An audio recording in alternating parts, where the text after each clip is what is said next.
So first, I would love for you all to just give a quick introduction to the room, who you are, where do you come from, is there an organization or company that you represent, and just we'll all get familiar with each other. All right. First of all, shout out to the Dream Machine team, Stephen and the whole team for putting this together. My name is Llorens. I'm a vice president at Microsoft Research, pushing the frontiers of science and technology. I'm also, I guess, kind of a recovering hip-hop artist, is also part of my background. Good morning, good morning. My name is Barry Givens. Grew up here, East Side, Snow Mountain, and so then went on to go to Georgia Tech, so I'm an engineer by training, but I now operate a venture capital fund here in Atlanta called Collab Capital, where we invest only in Black founders that are building innovative solutions to our community's biggest problems. And so by the end of this year, right now we have about $80 million assets under management. By the end of this year, we'll be around 150. And so just excited to be here to have this conversation, and really excited to see all of the melanin in the room. This is why I do what I do every day, and so this makes me feel really warm inside.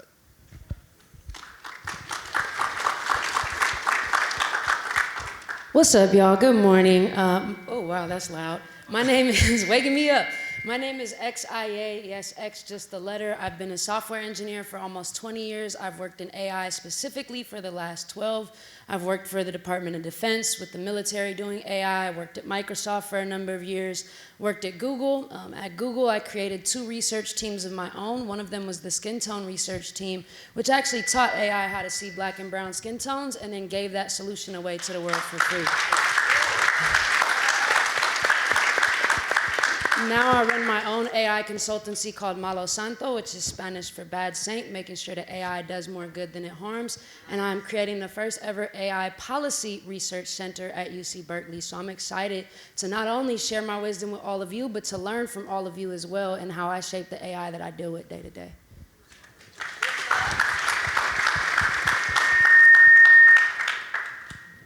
That's a hard. Can you hear me? That's great. I was just going to say that's a hard act to follow, but I'll try and do something. So Sulay Sandy, I'm a partner with McKinsey. Within McKinsey, I sit in a group called QuantumBlack. That's the AI and Analytics Center of Excellence. And I lead all of our work in the life sciences space, so anything to do with healthcare. Originally from Sierra Leone in West Africa. Any Sierra Leoneans in the crowd? There you go. There you go. Some representation. But just to say, I love what I do, but the stuff that I'm most passionate about is really using tech to drive development, not only for the Black communities, but really for, personally for me, also the African community. So happy to be here. Let's test and see if this works for me. All right, we're in good shape. So we have a wealth of experience and insight and perspective here on the stage. So I want to get us started talking about what we might expect to see over the next couple of years. We were joking around backstage because I think an early version of this discussion, we said that we wanted to talk about the next 50 years, which is an insane idea. Sulay especially loved that. He was big chuckling backstage. And the reason being is that things are moving really quickly. So just to set the tone for this conversation, I would love for you all to just chime in and talk about some of the things that we can expect to see over the next year or two. And maybe we could start there. Anybody can start.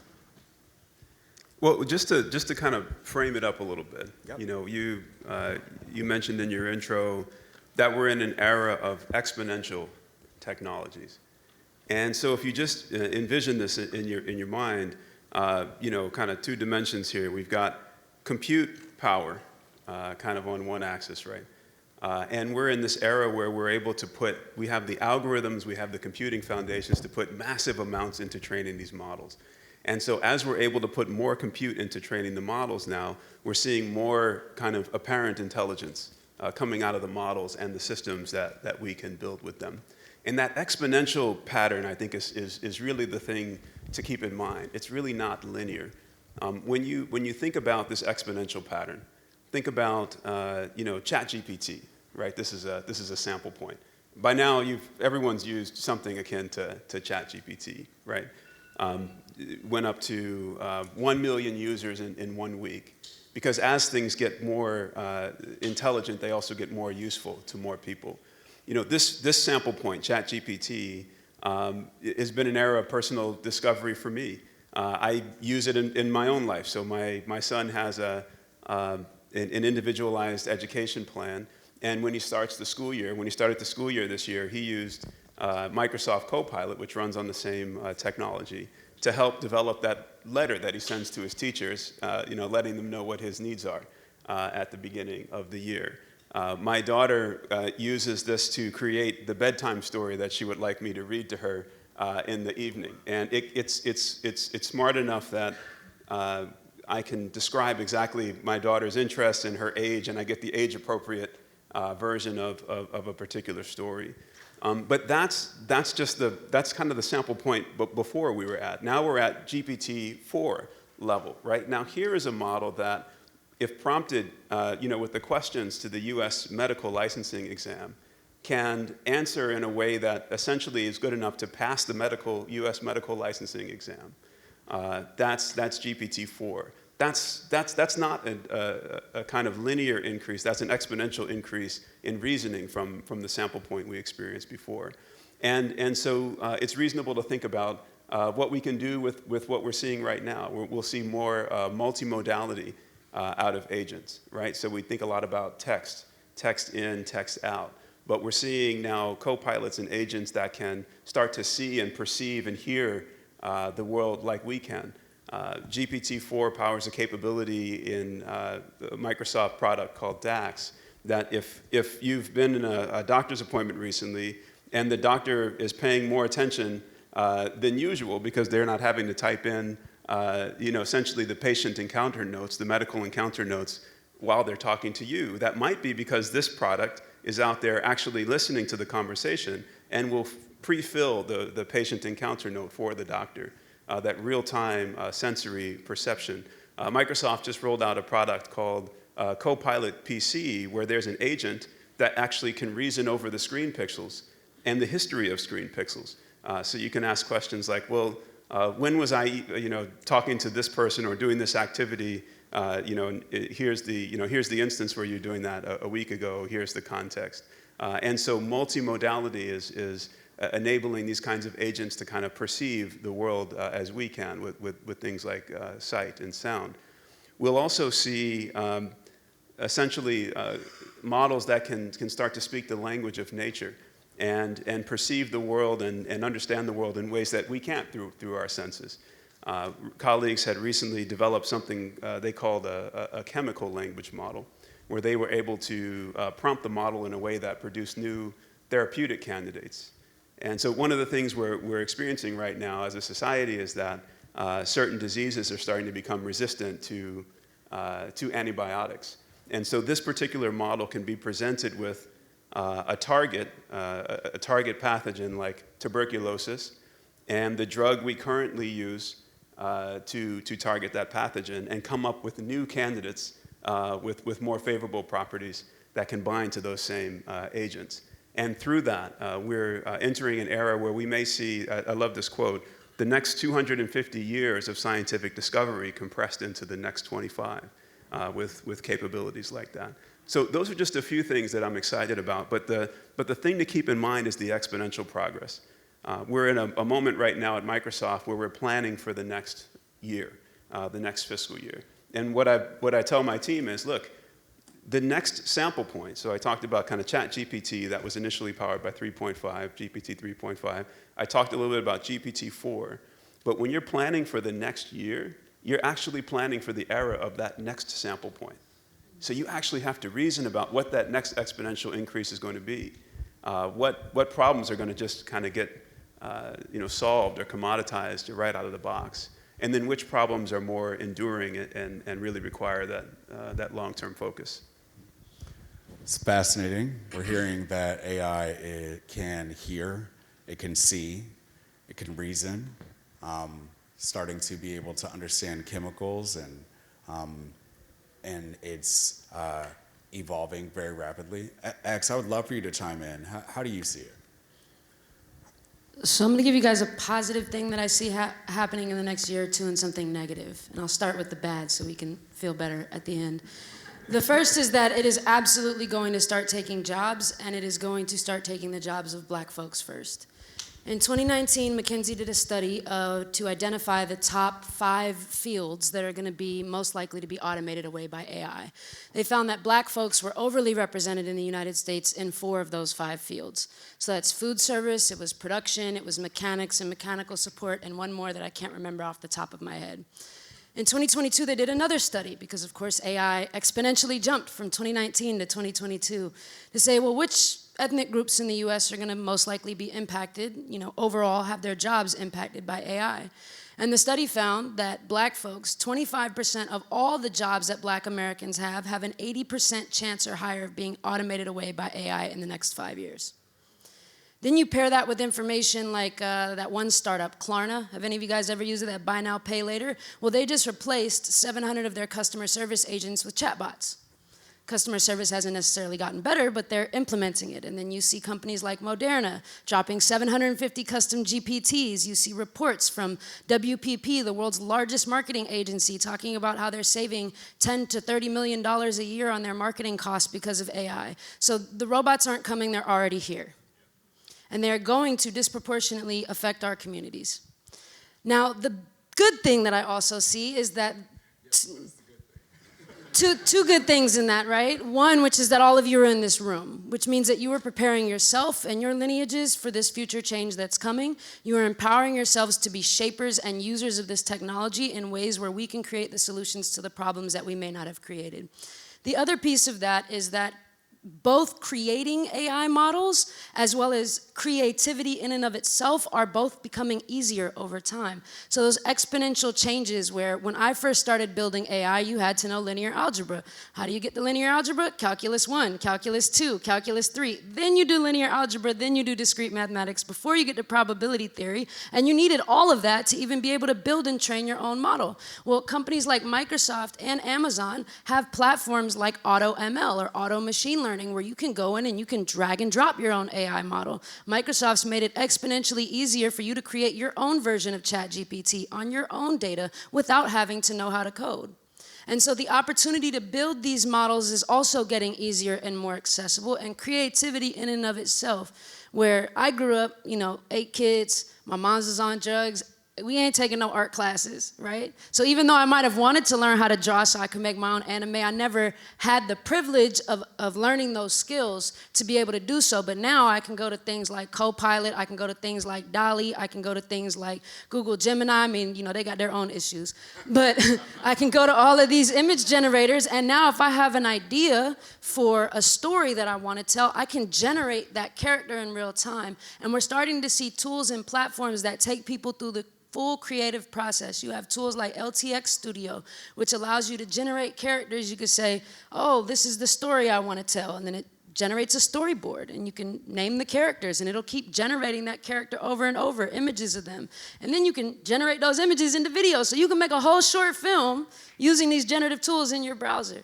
So what are the stories that we're going to tell when our creativity is unlocked, and when building these types of AI systems to solve the problems in our communities doesn't require super high level of mathematics, but when those tools are just as accessible as editing a TikTok video on CapCut, right, which is where we're headed. So as we know these changes are coming, it's our responsibility collectively and individually to prepare our communities for them so that we don't end up waiting for, 4 years from now, a government bill to pass where they throw some funding after we all haven't had a job for a long time. So it's coming, but we also can do something about it and should.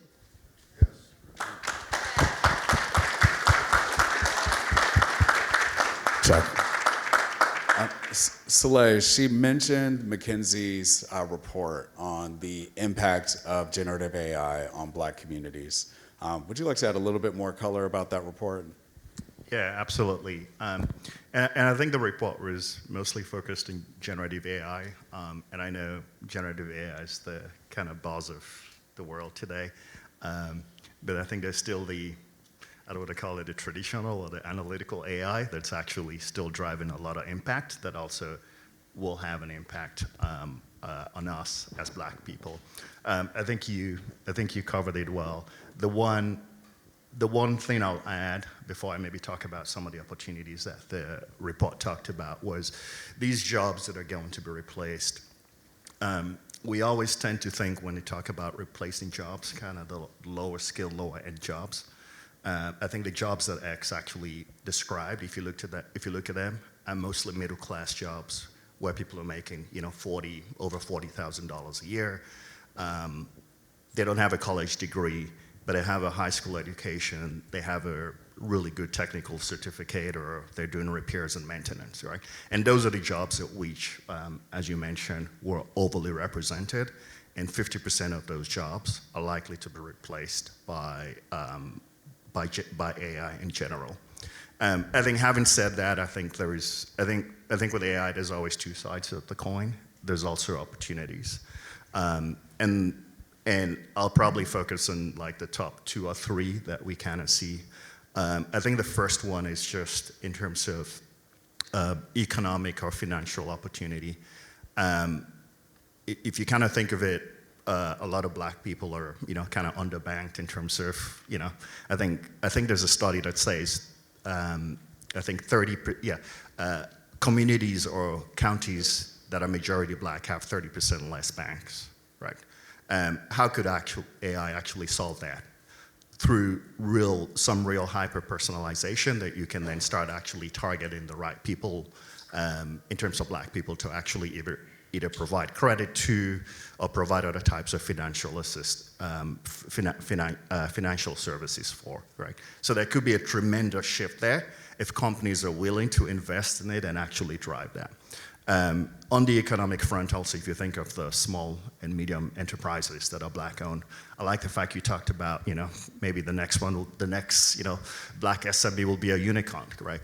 But I think what you've heard here is also the playing field is also being leveled, right? So the Black SMEs can actually have access to the tools, capabilities from Microsoft, Amazon, and lots of other places, right? To actually get ahead of the game and may actually, come up with, major businesses that can actually drive impact. So there is some opportunity there. And then in the space of healthcare, I'll give you an example of, some work I just did for a client, I think last year, where we were looking at generally how do you, for specialty drugs, so not your blood pressure medication, but the drugs that cost upwards of $60,000 a year. How do you actually help people that have gotten a prescription to actually get on those drugs, right? One of the things we actually found, which was not something we're looking for, was if you look across the axis of education, and then the doctor that you actually go see being able to do all the paperwork, because there's a lot of paperwork. They got to understand the process to actually get you on therapy. What we found were predominantly people that were less educated and had doctors that were not really good at doing the right paperwork, did not get on therapy. When we mapped that back, 80% of the people that were impacted were from minority communities, right? So that was a real case where you could actually use AI or generative AI to actually say, let's improve the health outcomes of Black and minority folks, right?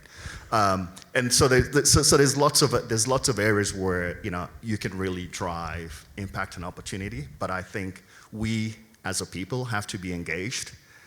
We got to get better skilled, and we got to get involved in creating these systems and tools that are actually making these decisions.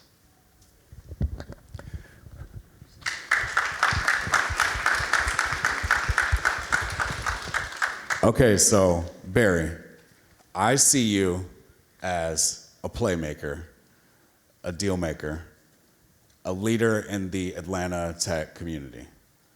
So I'm really curious, and I bet other folks here in the room are curious about your perspective, both on what's happening in AI, but also just the world that you live in and what's happening in this world. I would love for you to just chime in on what you're thinking. That was a nice way of saying I'm probably the least educated on AI on the panel.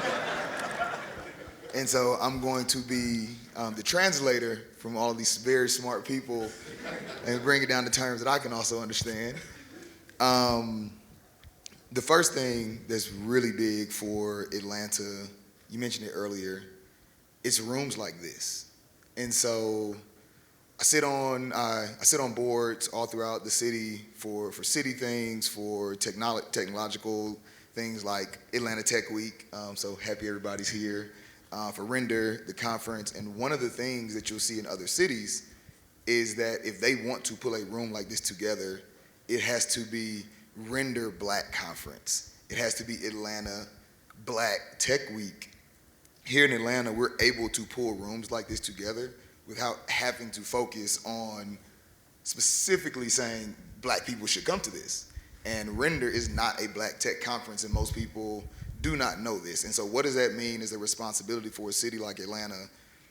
A lot of what was just discussed around AI is very high level. X mentioned it. You have to be, in early days, you have to be extremely experienced and extremely trained, had to have multiple degrees in order to do a lot of the things that was just described.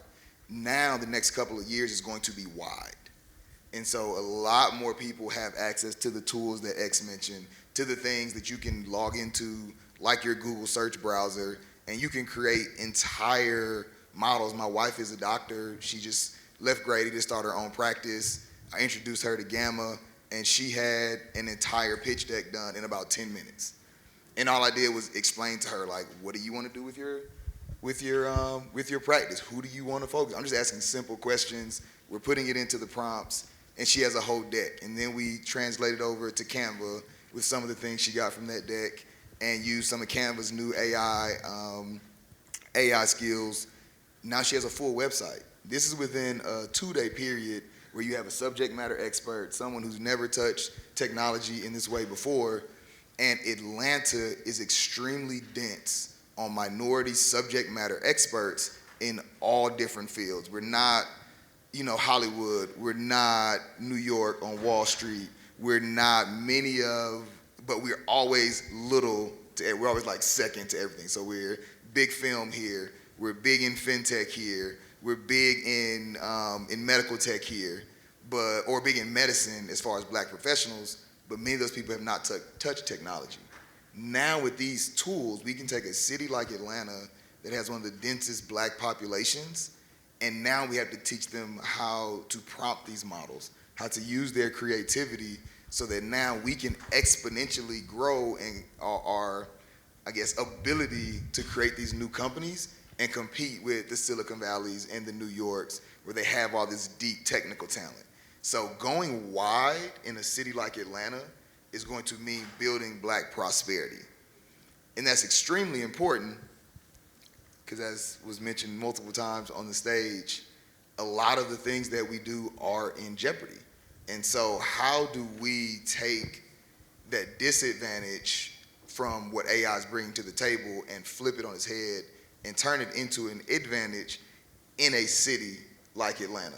And so now we have to make sure that APS, DeKalb County Schools, Clayton County Schools, all of these school systems that are predominantly black school systems, how do we get people like X and the programs and the tools that she's building, how do we get Copilot into these school systems extremely early so that we're taking the creativity of these children and they're learning how to prompt these large language models at the age of 7, at the age of 9, so that by the time they're coming through high school, they've built full businesses, they've built full lesson plans on what do they really want to go into in the future, and now they've built their own journey of their education, or they've built their own plan for their educational journey because they know how to prompt something that looks like a Google search. Like, this is the opportunity that we have in front of us. We have to make sure that cities like Atlanta are not left behind. And so we do that by having leadership. Mayor Andre Dickens is a Georgia Tech grad, big in tech. And so all the way from the top, from a mayor, all the way down to the educators, how do we make sure that we do not miss this moment?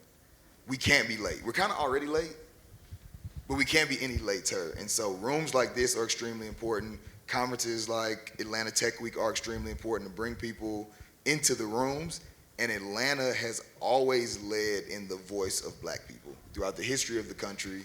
So when we're thinking about how do we make sure that AI is done responsibly, particularly as it pertains to how it affects Black people in this country, Atlanta has always been at the forefront of that. And so we have to make sure that our leaders that care about that are also in the room, not just the engineers, not just, the smartest people in the world, but how do we make sure the people that understand all the demographics of how Black people are affected by this are also in the room, making sure that skin color is not becoming a detriment because AI doesn't know how to understand it or read it.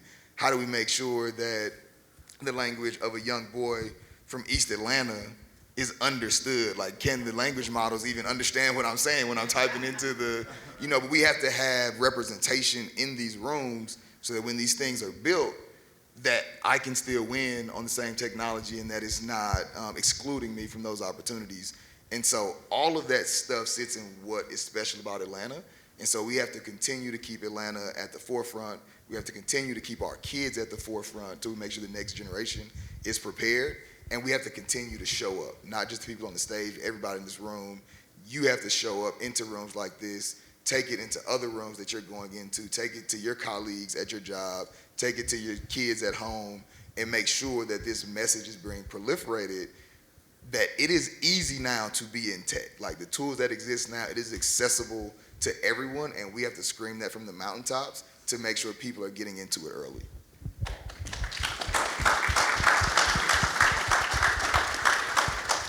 I think that is an excellent segue, and you've really brought it home to here in Atlanta. I think that the conversation so far is just a representation of how big and wide that this conversation around artificial intelligence is. When we're talking about AI, we're not just talking about one thing. When we're talking about AI, we're talking about the ways that technology is advancing, evolving, and changing every system of our life. From school and education to medicine to the workforce. So there's so much to think about, and I'm very happy that we have so many workshops today where we're going to be able to dive into these different conversations in these different pockets. As we're towards closing out this conversation, though, like you all, I'm looking at a room full of people that are here. And though sometimes it does feel like we might be late, I think that when it comes to AI and how quickly that is moving, Barry, kind of everybody's late.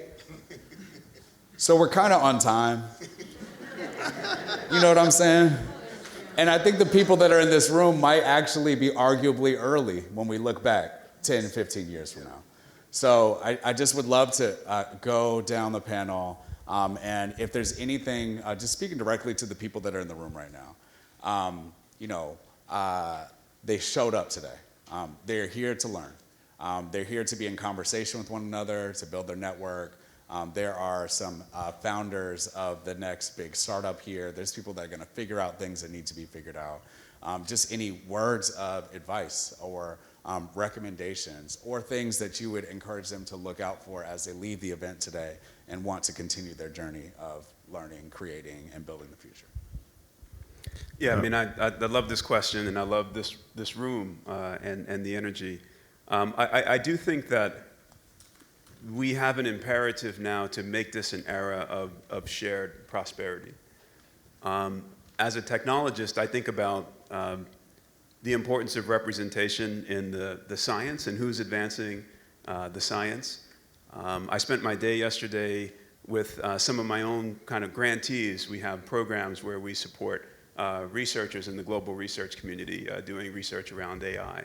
And our recent cohort was focused on minority-serving institutions, HBCUs, and Hispanic-serving institutions.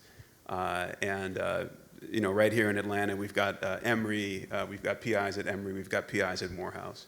And so if you're a researcher, participate. Look for these opportunities. We have funding opportunities at Microsoft, and there are others. If you're a Black, entrepreneur, a minority or a female entrepreneur or founder, I hope that you'll, consider this exponential, right? And what the next capabilities will bring and what problems can be solved with that. Microsoft's M12 organization that invests in startups has pledged that 10% of new capital will be invested in businesses with minority founders, black and brown and female founders. One of those companies is called 1910 Genetics up in Boston. It's a black female founder focused on AI for drug discovery. Community organizations. I hope that you'll be focused on ways of utilizing artificial intelligence to advance the goals around your community outreach. Different parts of Microsoft are engaged with community organizations. One's right here in Atlanta. I love this one. It's called Black Girls Do Engineer. And I love their vision for 2 million black female engineers by 2050. And so the Microsoft Nonprofit Accelerator organization has been helping organizations, that one and others, to figure out how to use technology to address community problems. And so, maybe I've covered a slice, and I'm sure there are endeavors, personal and professional, in here that I haven't even touched on. But I love that you're here. I love that this is oriented around experiential learning. One of the workshops will be hosted by my colleague, Leandra, and she'll be focused on teaching how to use AI for creative pursuits. And so I hope you'll check out that one and others, and really just grab hold of the moment. Well, I don't know if we're late or early, but just get in there. Appreciate you being here. We'll just. I'll lean into my day job a bit here as an investor and talk to potential entrepreneurs in the room. Everyone is an expert in something. There's something that you do every day. It could be your lived experience and how you grew up. It could be where you grew up, problems that exist in your communities. It could be what you do at your job every day. There's something that you do every day that is specific to you, and you understand that problem and potentially the solution better than anyone else in the world. The barrier to that in the past has been once you figure out that, once you see that problem, you have a solution in your head, it's historically been extremely expensive. You have to be extremely well networked and extremely difficult to get that solution to the market before you ever get to someone like me to ask for capital to scale and grow that idea. I want all of you to think deeply about the thing that is special to you and the problem that you understand better than anyone in the world, and then wrap that into this conversation around AI, and now to not be scared to bring that idea to fruition. Because the tools that exist on the market today have leveled the playing field, and you can get that idea to market without having a bunch of engineering friends from Georgia Tech. You no longer have to have that network. You just have to have broadband, the internet. And so I want you all to think deeply about the things that are specific to you, that are also that you're passionate about, something that you really want to tackle and attack, and do that thing. And go find the proper tools that are out there, and many of them are free online that you can go, I mentioned a couple of them earlier, that you can go and bring an idea, at least the thought of that idea to fruition. And I mean, there are even automated app builders out there now where you do not have to know how to code anymore in order to get something into market, to get it into the hands of a potential customer so that you can get some of that early traction, to bring it to me, to get some money to go hire the engineers to build maybe the scale version. And so I just want everyone in here, no matter what background you're from, no matter the education level, no matter what city you're from, what network you have, to think deeply about what makes you special and go after that idea. Because right now, obviously Steve is telling me we are on time. So right now is the time, and some of you are early.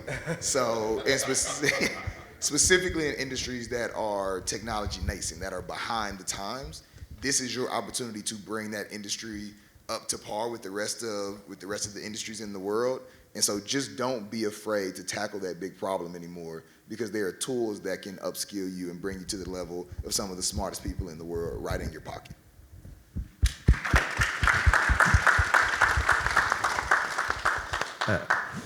Yeah, she's asked me to go next, so I don't. Yeah. On the aspect of timing, I'm probably going to use an extreme example, but it's like you're going through the airport and maybe we're late to get through TSA, but the plane is still at the gate and we can still get on the plane. But the extremeness of that example is once the plane takes off, you're not getting on, right? It's very extreme, but I think that's where we are, right? If you even think of generation, it's like money, right? People that have money continue to have more money, correct? There's a massive disconnect between the folks that have money and folks that don't have money. I think generative AI is going to be that great, I mean, not generative AI alone, just AI tech is going to be that massive dividing line. And for the folks in this room, I would say one more thing. Probably 2 years ago, maybe Ashley and some other folks knew what generative AI was because they were working on the research. But I guarantee you there was less than 2,000 people that knew anything about what generative AI is. Fast forward to today, there's millions of experts, correct? People that can talk about generative AI, do generative AI, all to say, again, the playing field has been leveled. Don't be scared of it. I would suggest to you, when you get out of here today, if you haven't played around with ChatGPT, if you don't know what generative AI is, go start that journey. You're not too young or too old to actually start that journey personally for yourself. Right? I think the second advice is, how do you also engage within your community, schools? I was speaking to a friend of mine that does quite a bit of work in the Baltimore public schools, and was talking about, well, we got to train more teachers, we got to do X, Y, and Z. And I actually challenged him and said, maybe think outside the box a little bit, right? You're not probably, the government is not going to give you millions to go hire 300 more teachers, correct? It's going to take a long time for the legislators to agree to pass that, right? But you could use tech to actually level the playing field within schools, right? The books, the things that kids in the high-income school areas are doing, you can actually use Gen AI to actually do a lot of that leveling, right? He mentioned to me that I think, and we all know this, that inner city communities, the schools in inner city communities, I think are underfunded by, I don't know what the number was, 30–40%, right? You're not going to make up that gap, right? It's almost like, I use this example, in most places in Africa, people did not have landlines, right? And then there were cell phones. People did not then say, well, let's go do landlines. No, they just went onto the cell phones, right? I mean, when people were doing banking transactions on cell phones, we weren't even doing that in the US. They were doing it in Africa, right? So let's think of a way we can actually leapfrog using tech to really drive better engagement, better impact, and better outcomes in our community. It's on all of us. Don't look to anybody else to do it. You have to do it.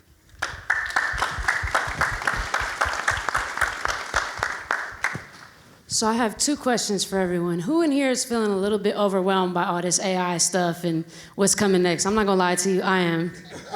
And the second question I have is, who in here has heard of somebody named Mr. Beast? Marquise Brownlee, right? Okay, so I wanna give you guys a little bit of encouragement. First, this is not the first time we've seen this kind of technological change fundamentally change the way we do business.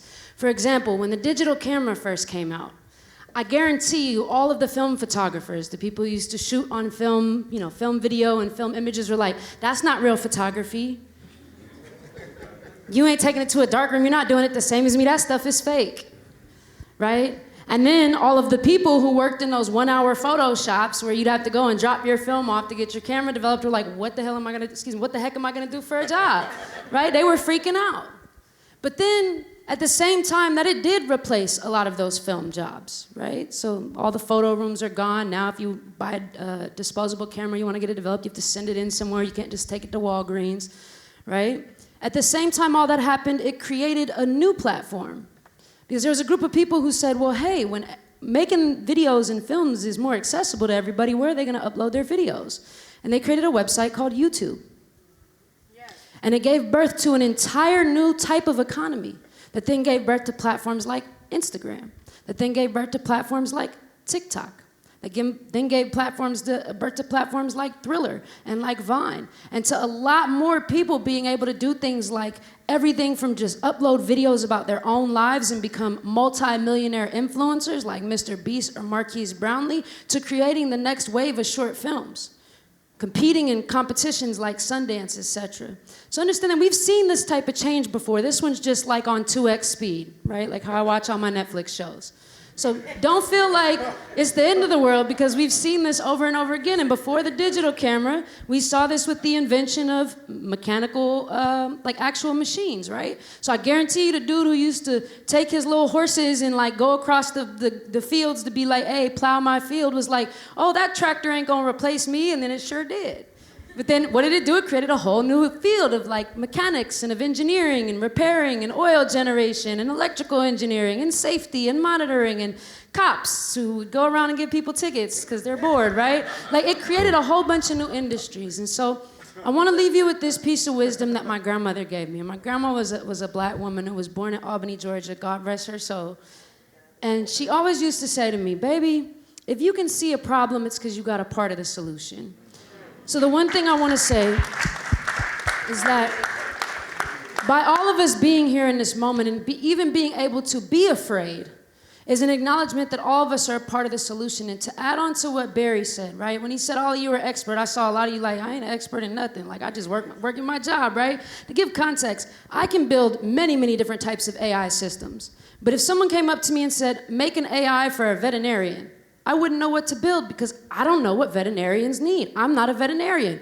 I'm a developer. Someone says, go and build an AI for a tax profession. I'm gonna say, I don't know what to build because I'm not a tax professional. And then I'm gonna have to go get with a product manager or a business analyst who's gonna have to go and interview a bunch of people in that field to give me the information I need to build what I want. So that's what he means when he says you have an expertise. Because in your own fields, you can see problems, which means you have a part of solving it in a way that technical people can't.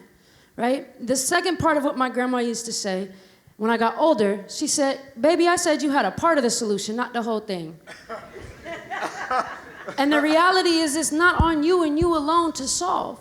So as much as you're in this room, soak up as much knowledge as possible from the people who are gifting it to you today. If you struggle with keeping yourself organized, there's a workshop going on by FYI that's using an AI tool that was developed by Will.i.am to help him organize himself and his projects. Is going to show you how to use it. There are workshops like the ones I'm leading that literally teach you how to prompt and use AI. There are workshops that Amazon is running that show you how to create your own ChatGPT based on your own data. You're here right now.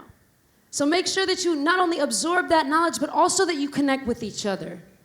Because not only are we, the quote-unquote experts, up here to give you knowledge, you never know what you're going to build with the people who are next to you. So remember again, if you can see a problem, it's because you have a part of the solution. And what happens next is up to us. We're either victims of this change and what's coming and letting other people shape it and we have to react to it, or we become shapers of it and decide how this AI thing plays out for our communities.